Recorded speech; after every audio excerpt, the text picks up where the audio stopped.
नमस्कार दोस्तों, आप सभी का स्वागत है हमारे YouTube चैनल JPCM पर। Myself Saini Verma from NIT Agartala. हम लोग क्वेश्चन करने जा रहे हैं जो आपका कोलिनियरिटी पे बेस्ड होगा और सेक्शन फार्मूला और पोजीशन वेक्टर पे बेस्ड है।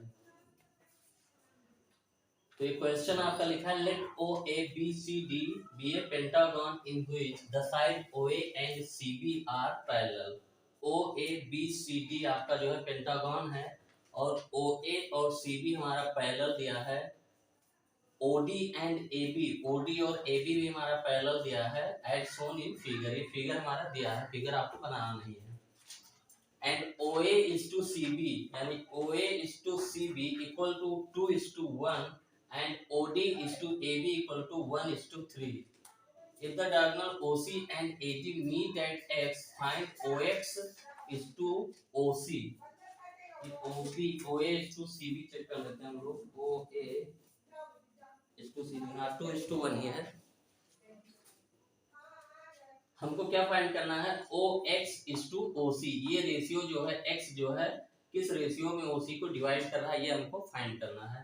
तो हम लोग पोजीशन वेक्टर पहले ज्यूम करते हैं। A पॉइंट का पोजीशन वेक्टर हमने A मान लिया, B पॉइंट का पोजीशन वेक्टर B मान लिया और C पॉइंट का पोजीशन वेक्टर C और D पॉइंट का हम लोगों ने क्या मान लिया, D मान लिया और O को ही हम लोगों ने ओरिजिन मान लिया।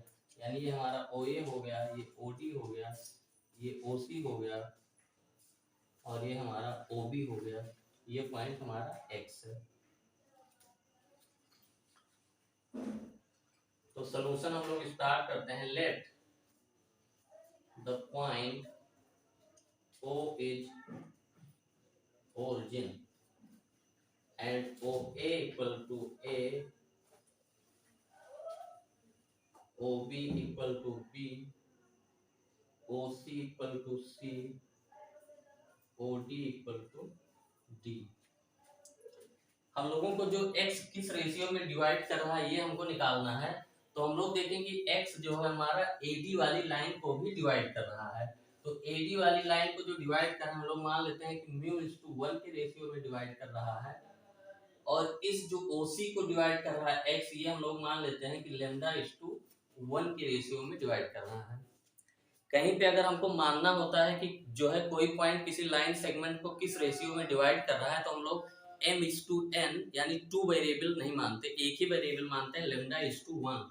क्योंकि कोई भी रेशियो देखिए आपका जैसे 2:3 है तो इसको हम लोग लिख सकते हैं 2/3:1। तो किसी भी रेशियो को हम लोग 1:1 के रेशियो में कर सकते हैं। तो इसीलिए हम लोग क्या लिख रहे हैं, μ:1 एंड λ:1, दो वेरिएबल नहीं मानते। ये एक पॉइंट हो गया। अब हम लोग क्या करेंगे, x का पोजीशन वेक्टर एक बार लिखेंगे कि λ:1 रेशियो में इस लाइन सेगमेंट को डिवाइड कर रहा है सेक्शन फार्मूला से। फिर एक बार ये हमारा dA को डिवाइड कर रहा है 1:μ के रेशियो में। फिर x का पोजीशन वेक्टर लिखेंगे और दोनों पोजीशन वेक्टर को इक्वेट करेंगे और जो गिवन इंफॉर्मेशन उसका थोड़ा यूज कर लेते हैं हम लोग। OA upon CB equal to दिया है 2/1 और हम लोग जानते हैं कि OA पैरेलल CB है। तो अगर वेक्टर के फॉर्म में लिखें तो हम लोग लिख सकते हैं OA इक्वल टू 2CB।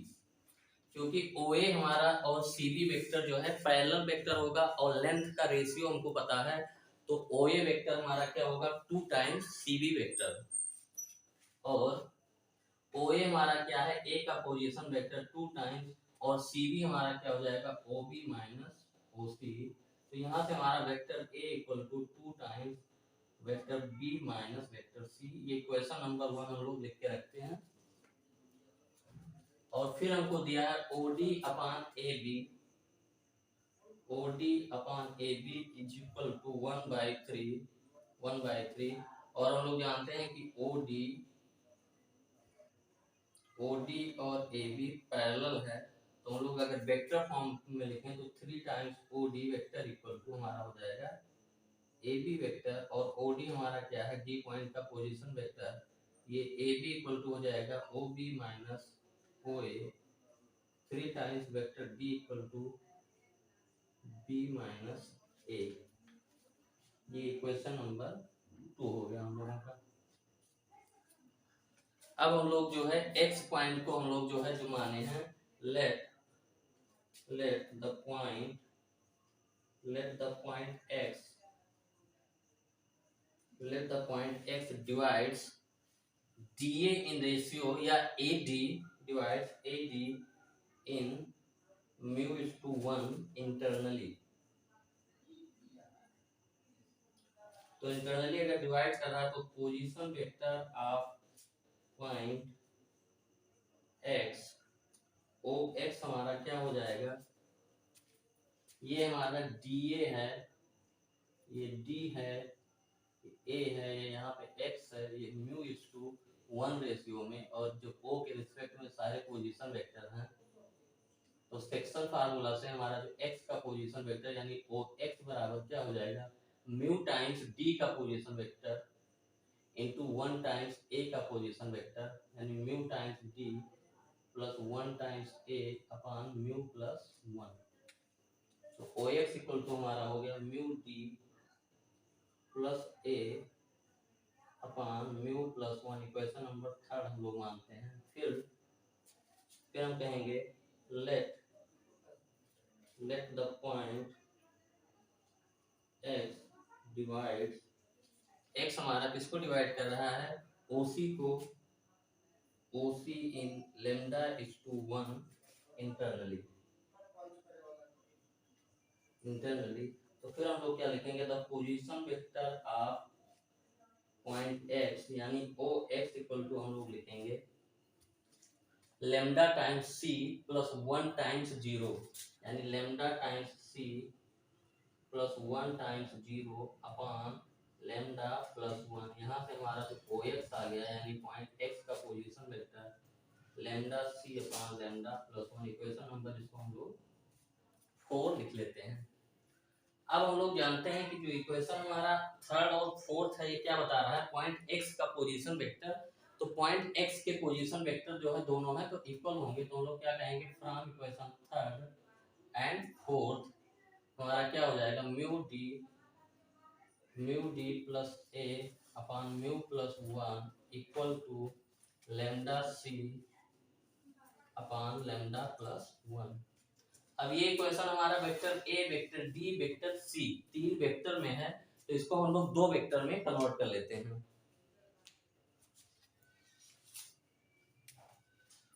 ये वेक्टर हमारा A, C और D 3 वेरिएबल में है, तो इसको हम लोग जो है दो वेरिएबल में कन्वर्ट कर लेते हैं।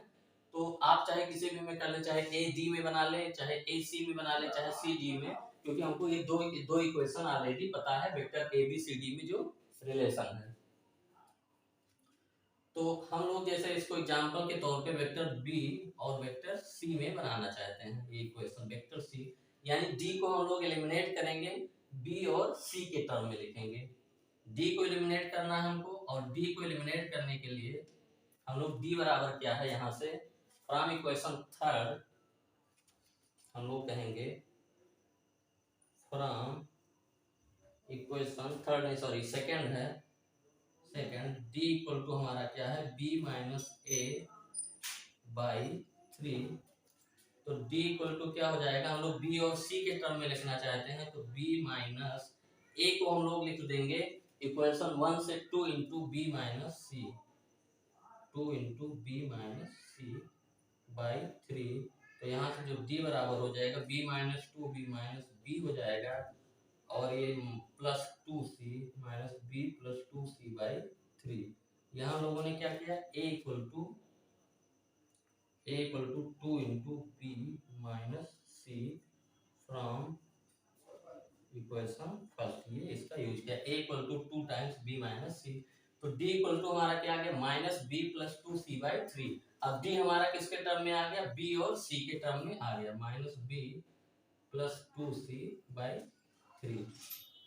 अब हम लोग चाहते हैं b और c के टर्म में रहे, तो d तो हमारा कन्वर्ट हो गया। अब a को हमको क्या चाहिए, b और c के टर्म में, तो a इक्वल टू क्या है, 2b माइनस सी। तो ये हमारा सारा कन्वर्ट हो जाएगा। यहाँ पे हम लोग लिखते हैं mu into d equal to जो हमारा ये आया है minus B plus 2c by 3 upon ये mu d upon mu plus 1 है, इसको ब्रेक करके लिखते हैं, plus mu upon sorry 1 upon, ये अगला पार्ट होगा 1 upon mu plus 1 into A equal to क्या लिखेंगे हम लोग 2 into B minus C equal to हमारा ये हो गया lambda C upon lambda plus 1। ये जो कन्वर्जन हमने किया है ये देखिए यहाँ से d इक्वल टू इक्वेशन 2 से d equal to B minus A by 3 है, फिर d equal to B minus A की जगह पे 2 इंटू बी माइनस से इक्वेशन 1 की जगह पे लिख लिया है। तो ये हो गया हमारा। अब इसको सॉल्व करते हैं तो mu upon mu plus 1 into 3 और ये हमारा हो गया minus B plus 2c plus 2 upon mu plus 1 into B minus 2c upon mu plus 1 equal to lambda C upon lambda plus 1। अब हम लोग बी और सी के टर्म को इकट्ठा करते हैं तो बी वाला टर्म हमारा मिल रहा है म्यू अपान 3 म्यू प्लस 1, ये हो गया माइनस बी के साथ में plus 2 upon mu plus 1 into B, ये टर्म मिल रहा है। बी का एक टर्म यहाँ से एक टर्म यहाँ से, बी के टर्म खत्म हो गए। फिर हमारा सी का टर्म मिलता है, इसको मल्टीप्लाई करेंगे तो ये हो जाएगा 2 mu upon 3 mu plus 1 into vector C minus 2c upon mu plus 1 minus lambda C upon lambda plus 1 equal to 0। अब हम लोग अगर वेक्टर बी यहाँ से कॉमन कर लें तो ये हमारा मिलेगा minus mu upon 3 into mu plus 1 plus 2 upon mu plus 1 plus यहाँ हम लोग वेक्टर सी कॉमन करें तो ये हो जाएगा 2 mu upon 3 into mu plus 1 minus यहाँ आएगा 2 upon mu plus 1 minus lambda upon lambda plus 1 equal to 0। अब हम लोग जानते हैं जो वेक्टर बी है और वेक्टर सी है ये हमारा जो है नॉन कोलिनियर वेक्टर है। तो नॉन कोलिनियर दो वेक्टर हैं, अगर X A plus Y B equal to 0 लिखा है तो ये तभी हो सकता है जब एक्स भी 0 हो और वाई भी 0 हो। तो हम लोग क्या कहेंगे, vector B and vector C are non-collinear vectors, non-collinear vectors। so ये जो हमारा इक्वेशन मिला है यहाँ से, ये जो b का कोफिशिएंट है ये भी 0 होगा और c का कोफिशिएंट ये भी 0 होगा, यानी minus mu upon 3 into mu plus 1 plus 2 upon mu plus 1 equal to 0। एक इक्वेशन यहाँ से मिल गया और एक इक्वेशन मिल जाएगा 2 mu upon 3 into mu plus 1 minus 2 upon mu plus 1 plus lambda upon lambda plus 1 equal to 0। यहाँ से हम लोग लैम्डा और म्यू को सॉल्व करते हैं। तो यहाँ से हम लोग क्या करते हैं, इसको सॉल्व करने के लिए 1 अपान म्यू प्लस 1 कॉमन कर लेते हैं। इसको 1 अपान म्यू प्लस 1 यहाँ से कॉमन कर लें तो यहाँ हमारा क्या बचेगा, ऊपर बचेगा माइनस म्यू, नीचे बचेगा 3 और यहाँ से प्लस 2 इक्वल टू 0। ये उधर जाके 0 हो जाएगा, minus mu by 3 plus 2 equal to 0, minus mu by 3 equal to minus 2, यहाँ से आ गया म्यू इक्वल टू 6। हमारा म्यू की वैल्यू क्या आ गई 6। तो म्यू की वैल्यू 6 इसमें हम लोग रख देंगे तो लैम्डा की वैल्यू पता चल जाएगी। तो 2 into 6 upon 3 into 6 plus 1 minus 2 upon 6 plus 1 plus lambda upon lambda plus 1 equal to 0। 12 upon 21 minus 2 by 7 plus lambda upon lambda plus 1 equal to 0। ये जो एलसीएम ले लेते हैं तो 3 से मल्टीप्लाई कर दिए तो 12 minus 6 upon 21 plus lambda upon lambda plus 1 equal to 0। 6 upon 21 ये हो गया 12 minus 6 upon 21 plus lambda upon lambda plus 1 equal to 0। यहाँ से 6 into lambda plus 1 plus 21 into lambda equal to 0, 6 lambda plus 6 plus 21 lambda equal to 0, 27 lambda plus 6 equal to 0। यहाँ से lambda equal to आ गया -6/27, lambda की value आ गई -2/9, lambda की value -2/,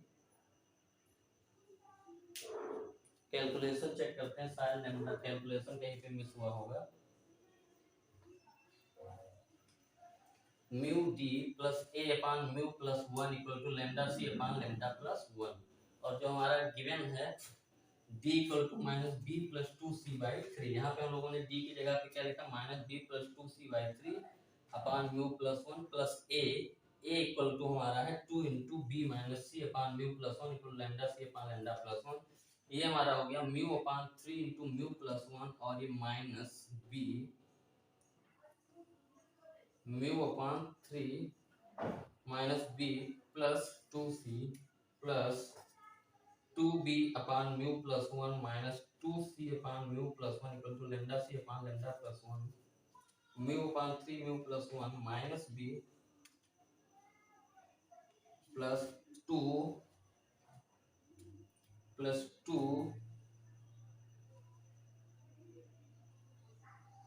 2b upon mu plus 1, इस टर्म को हम लोग पहले लिखे 2b upon mu plus 1b plus 2 mu C upon 3 mu plus 1 minus 2c upon lambda plus 1 minus lambda C upon lambda plus 1 equal to 0। अब हम लोग b वाले टर्म इकट्ठा करते हैं, तो यहाँ से आएगा minus mu upon 3 mu plus 1 minus mu upon 3 mu plus 1 और यहाँ plus 2 upon mu plus 1। C वाले टर्म इकट्ठा करते हैं, तो ये 2 mu upon 3 mu plus 1 minus 2 upon mu plus 1 minus lambda upon lambda plus 1। तो यहाँ से हम लोगों का 0 हो गया 2 mu upon 3 into mu plus 1 minus 2 upon mu plus 1, sorry यहाँ पे minus lambda upon lambda plus 1 है। यहाँ पे हम लोगों का ये माइनस है, यहाँ पे देखिए ये minus lambda upon lambda plus 1 है, तो ये वैल्यू हो जाएगी माइनस हो जाएगा और ये माइनस हो जाएगा। तो इसको हम लोग फिर से सॉल्व कर लेते हैं, तो ये हो गया 12 minus 6 upon 21 minus lambda upon lambda plus 1 equal to 0, 6 upon 21 equal to lambda upon lambda plus 1, 6 lambda plus 6 equal to 21 lambda, तो 21 lambda minus 6 lambda equal to 6, 15 lambda equal to 6, lambda equal to आ गया 6/15, 3 से divide कर दें, sorry 15 lambda equal to 6, lambda equal to 6/15, 3 2/5, lambda की value हमारी क्या आ गई 2/5, म्यू की वैल्यू 6 और lambda की वैल्यू हमारी आ गई 2/5। अब हम लोग जानते हैं जो ये रेशियो है ये lambda is to 1 है, OX is to XC, OX is to XC हमारा क्या है 2/5 is to 1, या हम लोग ऐसे कहें कि OX upon XC equal to क्या है 2/5 अपान 1 करेंगे तो 1 से कोई फर्क नहीं पड़ेगा, हमको OX अपान OC चाहिए। तो यहाँ पे देखिए OX तो है लेकिन OX की जगह और OX के अलावा क्या है यहाँ पे OC चाहिए, XC है, तो इसका रेसिप्रोकल हम लोग अगर कर दें तो XC अपान OX हो जाएगा इक्वल टू 5/2 और दोनों साइड हम लोग 1 ऐड कर देते हैं प्लस 1 इक्वल टू 5/2 प्लस 1, तो हो गया XC plus OX upon OX equal to ये 7/2 और XC प्लस OX, XC में हम लोग OX जोड़ेंगे तो हमारा क्या मिल जाएगा OC मिल जाएगा, तो ये हो जाएगा OC upon OX equal to 7/2 और OX इज टू OC चाहिए तो इसी का रेसिप्रोकल ले लें, तो OX is to OC equal to 2:7, ये जो हमारा रिक्वायर्ड आंसर है 2:7। तो ये कोई बड़ा क्वेश्चन नहीं था, सिंपल सा क्वेश्चन था, हम लोगों का ये पेंटागन दिया था, ये पैरेलल ये था और ये पैरेलल ये था और सारे पोजीशन वेक्टर हम लोग इसको ओरिजिन मान के ए बी सी डी लिख लिया, और x हम लोगों ने मान लिया इसको λ/1 में डिवाइड करता है, और इसको जो है AD को μ/1 के रेशियो में डिवाइड करता है। तो सेक्शन फार्मूला से हम लोग x का जो है पोजीशन वेक्टर दो तरीके से लिख लिए, एक इसको डिवाइड करता है μ/1 में, एक इसको λ/1 में। फिर दोनों को इक्वेट करते हैं, दोनों को इक्वेट करने के बाद हमारा एक 3 वेक्टर में इक्वेशन बनता है, और इसको हम लोग 2 वेक्टर में कन्वर्ट कर देते हैं, b और c में। यानी c को तो बदलना नहीं है, d को हम लोग b और c के टर्म में लिख लेते हैं। जो इक्वेशन हमारा पहले मिला था, एक मिला था आपका d = b - a/3, और एक मिला था a = 2 × b - c। तो उसके बाद हम लोग इस यहाँ पे पहुंचे। अब ये देखिए, हम लोग जानते हैं जो बी वेक्टर हमारा क्या है, ये है, और हमारा सी वेक्टर क्या है, ये है। तो बी और सी हमारा क्या है, नॉन कोलिनियर वेक्टर है। तो दो नॉन कोलिनियर वेक्टर को जो है x times of a + y times b = 0 अगर लिखा है, तो ये तभी होता है जब दोनों स्केलर की वैल्यू 0 हो। तो दोनों स्केलर की वैल्यू, इसकी वैल्यू भी 0 और इसकी वैल्यू भी 0 इक्वल करने पर हम लोग यहाँ से म्यू की वैल्यू सॉल्व कर लिए, फिर म्यू की वैल्यू यहाँ पे उठा के पुट कर दिए, तो यहाँ से हमारा लैम्डा की वैल्यू सॉल्व हो गई।